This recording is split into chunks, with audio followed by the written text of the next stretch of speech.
welcome to Supper with Stella. Today we're going to be making gingerbread cookies. So these are my favorite gingerbread cookies. They are kind of based on a Moravian spice cookie.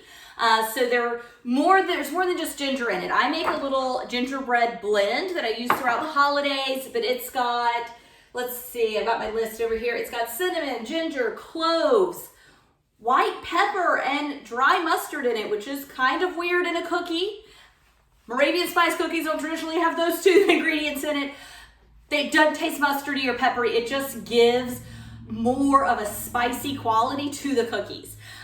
So week after Thanksgiving, I am baking a ton of cookies, baking a few each day, filming them all separately. And what I do is I get my cookies made and I freeze the dough. And that way throughout the entire holiday season, I am able to just pop whatever types and however many cookies I want in the oven. My house smells amazing and I've got a nice warm freshly baked cookie. However, with all of these cookie recipes, if you want to fully bake your cookies and then freeze the baked cookies to eat throughout the season, you can do that as well. If you're giving them as gifts, that's a really easy way to do it. Just make sure you thaw them before you package them up so you don't, get any packaging wet. So I'm gonna start, as I usually start with this kind of recipe, by creaming my butter. So I wanna it's just 3 tablespoons of butter and equal parts, so 3 tablespoons of shortening. And I'm just gonna blend these together. So while those are mixing, I'm gonna go ahead and mix my dry ingredients together. And as I said, I'm baking a few different cookie recipes, so if some of my utensils don't look super clean, it's because they've already had flour and sugar and whatnot in them for a different recipe. Let's see. So I just filled my flour container up. I need 1 2/3 cups of flour. So I am just gonna use my 1/3 measuring cup.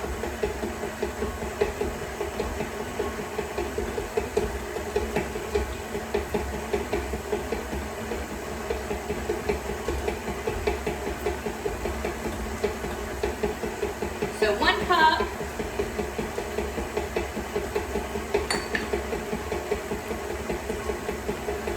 two-thirds cup.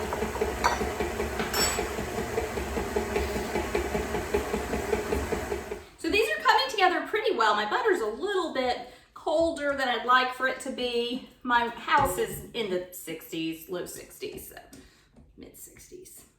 So it's not quite room temperature, but the shortening doesn't matter. I keep my shortening in my refrigerator just to extend its life a little. I rarely ever use shortening. I have a few recipes I use for it, a few baking recipes I use for it. But it came straight out of the refrigerator and that's fine.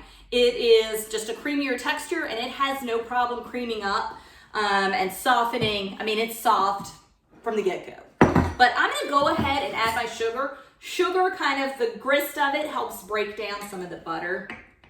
So this is brown sugar, and my recipe just calls for brown sugar. This happens to be light brown sugar because that's what I just have open and in my container. You can use dark brown sugar as well. For recipes I make, they're interchangeable. Once you add butter and flour and spice, and we're adding molasses as well, I don't really think you would taste a big difference between dark versus light brown sugar. Overall, though, I do prefer dark brown sugar. I just like that kind of deep molasses quality it has, but haven't had this one on hand. Let's see. So 3/4 cup brown sugar.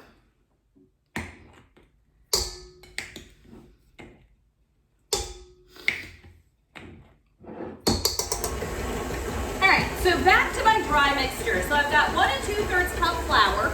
So I'm gonna do a 1/2 teaspoon salt, a 1/2 teaspoon baking powder,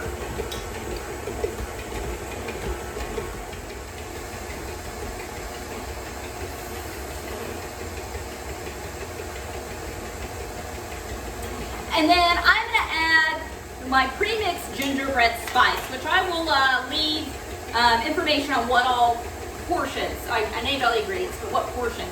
And I'm gonna do a tablespoon. I'm gonna do a tablespoon and a teaspoon. So really I'm just gonna do 1 heaping tablespoon.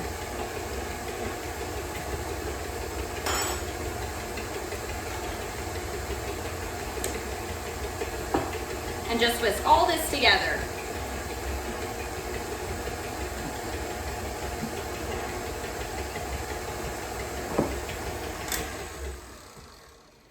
All right, so this is all good and creamed together. And I'm just gonna scrape it all down, and then I'm gonna add my molasses and my egg. And I am using, it's just an egg yolk. So I don't need the whites for this. And for the molasses, let's see, I'm gonna use a 1/4 cup.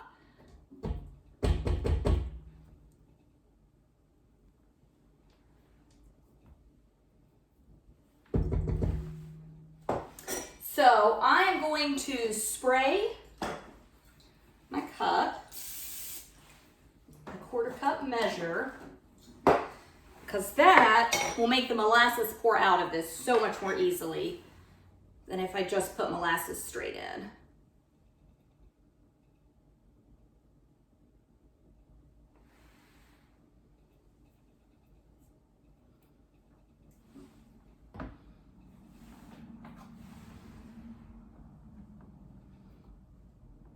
All right, and then just the egg yolk.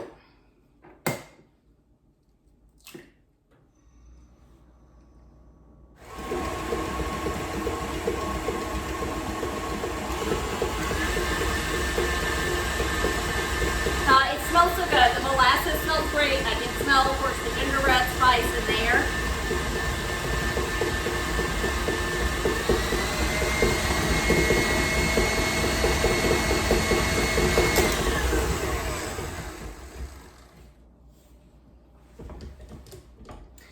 Okay, so scrape everything down one more time before we add the flour. And this is the point you want to just, with anytime you're baking, not just these cookies or not even just cookies, but before you add the flour is really when you want to make sure that everything is fully incorporated together. Everything's been scraped off, nothing's left down, because once you get the flour in here, it becomes a lot harder to combine everything together without overbeating your cookie.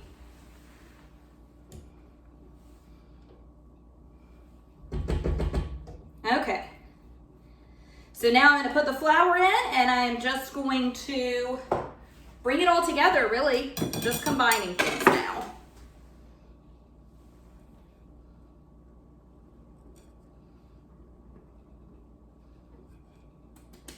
So this is a good crumbly dough, which is, we're gonna roll these out into gingerbread shape. So that's really what you want.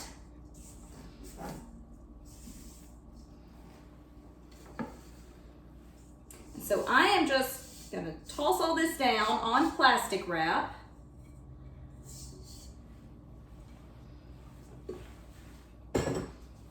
And then you can use your hands, but I think it's a little easier to start with the plastic wrap. Just kind of start bringing it together. We're going to shape it into a disc shape and refrigerate it before we roll it out.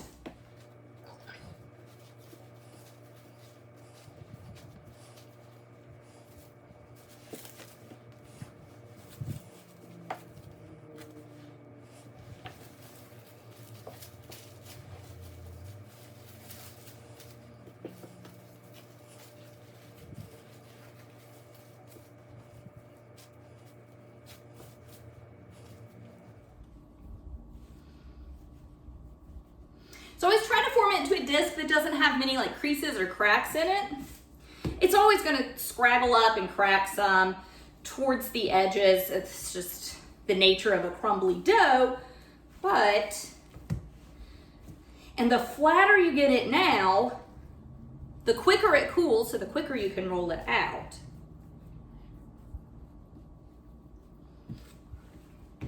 All right, so just a disc shape. Package it up, put put it in the fridge for 30, 45 minutes. I mean, you could even do it tomorrow. You would just want to let this sit out till it's warm enough for a few minutes. I don't know, 20 minutes maybe, till it's warm enough to kind of roll out, because we're going to roll this one super thin. But for now, it's just going into the refrigerator. Hey, welcome back. So I'm about to start rolling out my gingerbread cookie dough. All right, so just want to make sure, and I've already been rolling some other cookies, so I know my counter already looks a little dirty. It is. It's already got flour on it.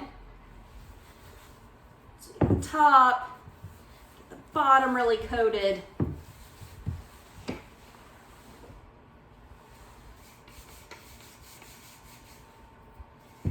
And then just start in the center. Start working your way down.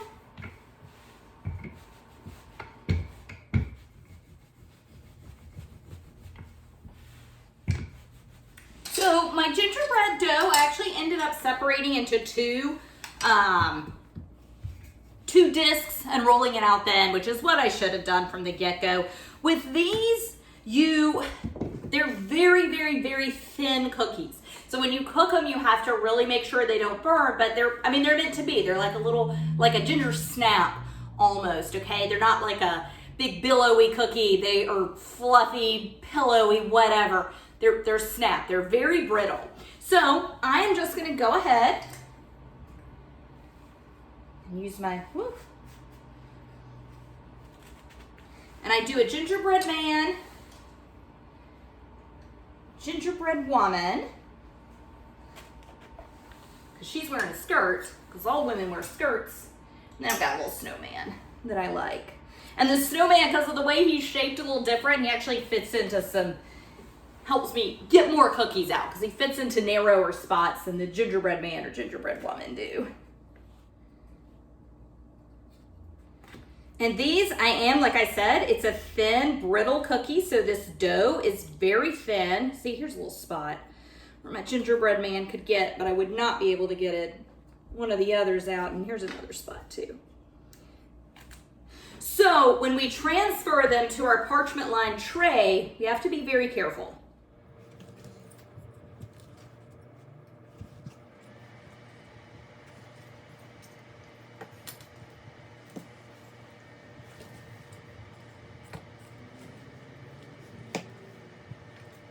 And this, honestly, you get one go with this. I have already pressed it to its limit by re-rolling it just a little bit.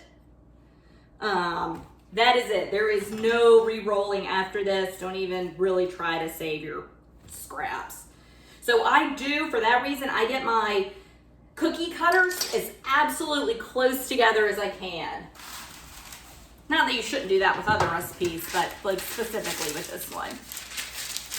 Like the Linzer, I could have re-rolled it if I wanted to, but with the gingerbread, there's just no way. Very carefully, using my thinnest spatula, which is my little fish spatula, just gonna transfer these over. And we're not baking them right now. They're just gonna go in the freezer, just like our other cookies have, most of our other cookies have. And we will bake them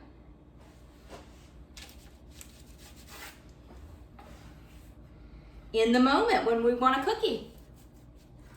So I'm just gonna finish transferring these over, stick them in the freezer, and I'll bring you back when I wrap them all up.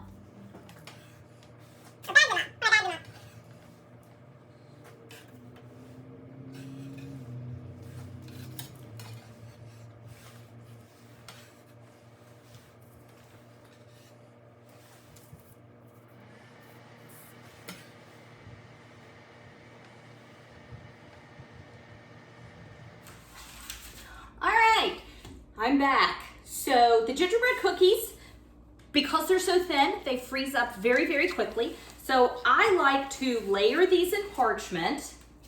I just like to be really, really delicate with these. So I'm just gonna go 3 across, and then I fold this over. And so when I'm putting them in, I'm gonna put the gingerbread man on top of the gingerbread man, and the gingerbread woman on top of the gingerbread woman, and the snowman on top of the snowman. And that just kind of helps them, I don't know, I just feel like it builds a little base. Might be making it up, but it makes sense to me. So that's what I do every year. So I just layer them back and forth with the parchment. And these, I've already got my bag over here where I wrote the name on them and the cook time. So one thing with these, they cook a little differently. They are 325. I think the oatmeal raisin are 375, but these are 325 and they cook for 8 to 10 minutes. So they cook, but I would check on them after about 5. They cook a little less than the others. Just set that aside for now. Reuse this.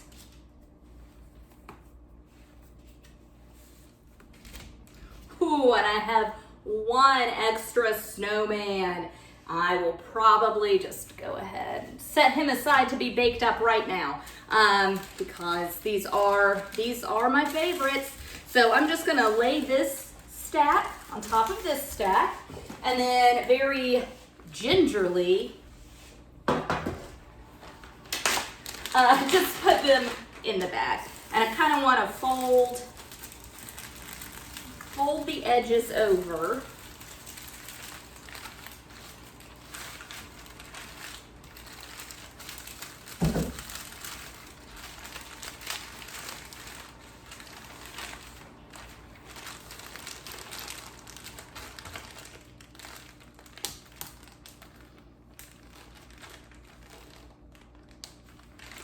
And I'm just gonna pop these in the freezer. Now I can have fresh gingerbread cookies whenever I want this holiday season.